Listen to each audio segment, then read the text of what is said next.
Hello and welcome. मेरा नाम है मनोज और आप देख रहे हैं वाईटी मनोज कुमार। फ्रेंड्स, आज की इस टॉपिक में हम बात करेंगे हमारी देश को मिल चुका है सेकेंड सीडीएस यानी कि चीफ ऑफ डिफेंस स्टाफ 2022।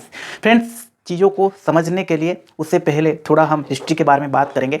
अभी जो सीडीएस पद पर रचित हुए हैं, यदि मैं बात करूँ CDS chief of defence staff lieutenant general Anil Chauhan, और उसके बाद यदि हम बात करेंगे हमारी देश भारत की फर्स्ट जो चीफ ऑफ डिफेंस स्टाफ थे वो थे बिपिन रावत। तो ये जो पद था काफ़ी बड़ा पद है। यदि आप बात करेंगे यहाँ पे तीनों मिलिट्री जो संस्था है, यहाँ पे तीनों सेना की यदि मैं बात करूँ, भारतीय जल स्थल, और हम यदि ये बात करेंगे यहाँ पे एयरफोर्स की, वायुसेना की, जल स्थल और वायु यानी कि इंडियन एयरफोर्स, इंडियन नावी और इंडियन आर्मी, ये तीनों सेना की जो प्रमुख है, जो हेड है, उनके समकक्ष समतुल्य यहाँ पे ये एक पद आप बता सकते हो।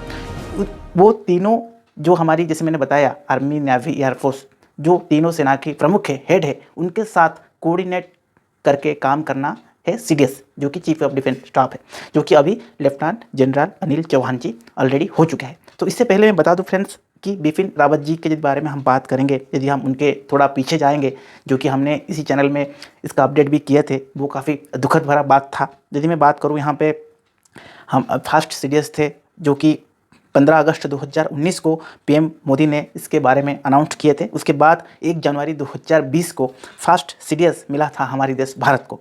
बट फ्रेंड्स, यहाँ पे दुखद बात ये था कि दिसंबर 9 2021 को बिपिन रावत नहीं रहे हमारे बीच। वो 13 जन के साथ एक हेलीकॉप्टर दुर्घटना में उनकी जो है मृत्यु हो गया था, शहीद हो गए थे। तो उस सिचुएशन पे फ्रेंड्स चीज़ें काफ़ी गंभीर था, देश काफ़ी सदमे में चला गया था यदि हम बात करेंगे। बट उसके कुछ ही समय बाद इसके ऊपर काफ़ी सारा चर्चित चल रहा था कि जो हमारा सेकेंड सीडीएस कौन रहेंगे। और इसके बीच में यहाँ पे जो न्यू अपडेट फ्रेंड्स आ रहा है कि जो हमारी सेकेंड सीडीएस है, यहाँ पे जैसे मैंने आपको बताया, लेफ्टिनेंट जनरल अनिल चौहान, जो कि रिटायर हो चुके थे, और यहाँ पर पीएम मोदी की बड़ा अपडेट, जो कि सेकेंड सीडीएस पद हो चुका है।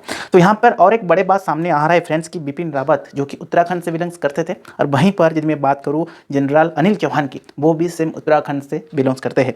और एक न्यू अपडेट है फ्रेंड्स, सेम यदि मैं बात करूँ 11 गोरखा राइफल से ही बिपिन रावत बिलोंग्स करते थे, फर्स्ट उनका ज्वाइनिंग था। सेम आज इट इज अनिल चौहान की भी सेम प्रोफाइल है, वो भी 11 गोरखा राइफल उत्तराखंड से, यदि मैं बात करूँ, सॉरी, उत्तराखंड से बिलोंग्स करते हैं, बट उनका जो ज्वाइनिंग था फर्स्ट वो 11 गोरखा राइफल में हुआ था। यदि यहाँ पर हम बात करेंगे अनिल चौहान की डीओबी के बारे में, 18 मार्च 1961 ही, उसके बाद वो 2021 में रिटायर हुए। 40 साल अपना करियर में वो भारतीय सेना को प्रदान किए, और उसके अंदर इस 40 साल के अंदर काफ़ी कुछ वो नया किए। उसके बाद यदि हम उनके हिस्ट्री की बात करेंगे, यहाँ पे पहले कुछ उनका हिस्ट्री में बता दूँ आपको। जन्म उनका मई 18 1961 को हुआ था कोलकाता में। तो उसके बाद फ्रेंड वो कमिश्नर रहे 11 गोरखा की राइफल की 1981। उसके बाद हेड कैरियर उनका रहा नियरली 40 ईयर, यानी कि 40 साल उनका कैरियर रहा, यदि भारतीय सेना को वो प्रोवाइड किए। और उसके बाद फ्रेंड्स वो सेवरल कमांड स्टाफ रहे, इंस्ट्रूमेंट अपॉइंटमेंट के साथ काफ़ी कुछ न्यू काम उन्होंने किए।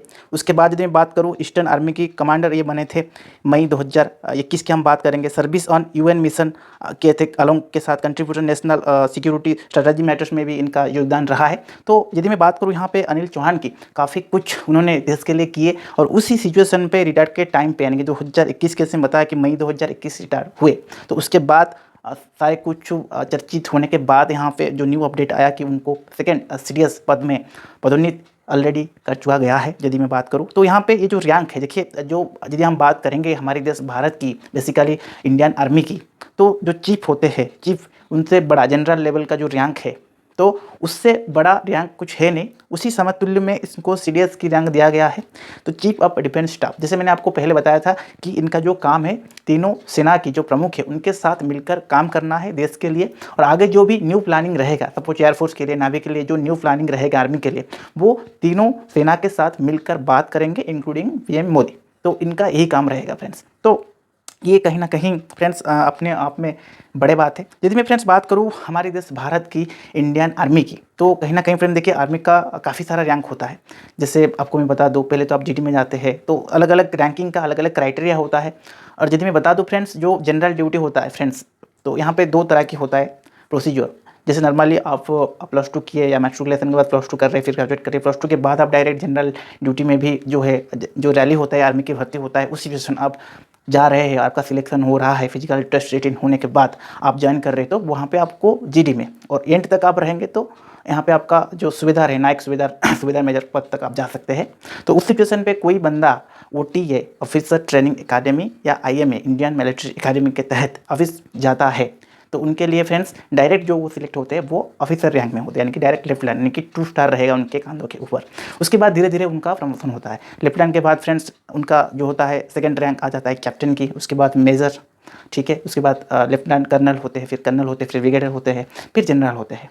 तो उस हिसाब से काफ़ी सारा रैंक है। उसके ऊपर जो रैंक है फ्रेंड्स वो है CDS। तो इस हिसाब से भारत के लिए एक बहुत ही बड़ी बात है। अब हम देखेंगे कि आगे जो रहेगा गेम प्लान इंडियन आर्मी की, नेवी की, एयरफोर्स की, वो क्या रहेगा और उस सिचुएशन पे भारत कहाँ पर आगे, यदि हम बात करेंगे आफ्टर 5 ईयर 10 ईयर, कहीं ना कहीं भारत ये सोच रहा है, जैसे मैंने आपको बताया था फ्रेंड्स, अग्निवीरों की जो स्कीम अपडेट हुआ था उस सिचुएशन पे फ्रेंड्स मैं आप लोगों के साथ ये भी शेयर किया था कि आखिरकार यंग और युवा क्यों चाहिए, बेसिकली 17.5 to 23 ईयर्स ये आगे रिक्वायरमेंट है हमारे देश भारत को हमारी दुश्मन देश से लड़ने के लिए। यदि मैं बात करूँ गेम प्लानिंग की, उसके बाद जैसे वार होगा, यदि मैं बात करूँ वार होता है तो रोबोटिक वार होने वाला है, तो उस सिचुएशन पे ज़्यादा युवा और यंग की रिक्वायरमेंट है। तो इस सिचुएशन पे अग्निवीरों पदों की यहाँ पे शुरू किया गया था। तो वो एक अलग बात है, आपने नहीं देखे तो आप प्ले लिस्ट में जाके चेक कर सकते हैं। तो फ्रेंड्स आज के लिए कुछ छोटा सा इन्फॉर्मेशन था हमारी तरफ से। ऐसे तमाम काम के खबरें के लिए जरूर आप हमारे साथ जुड़ना चाहते हैं तो चैनल को अभी सब्सक्राइब करके ऑल नोटिफिकेशन में ओके कर सकते हैं। तब तक के लिए friends keep watching YT Manoj Kumar.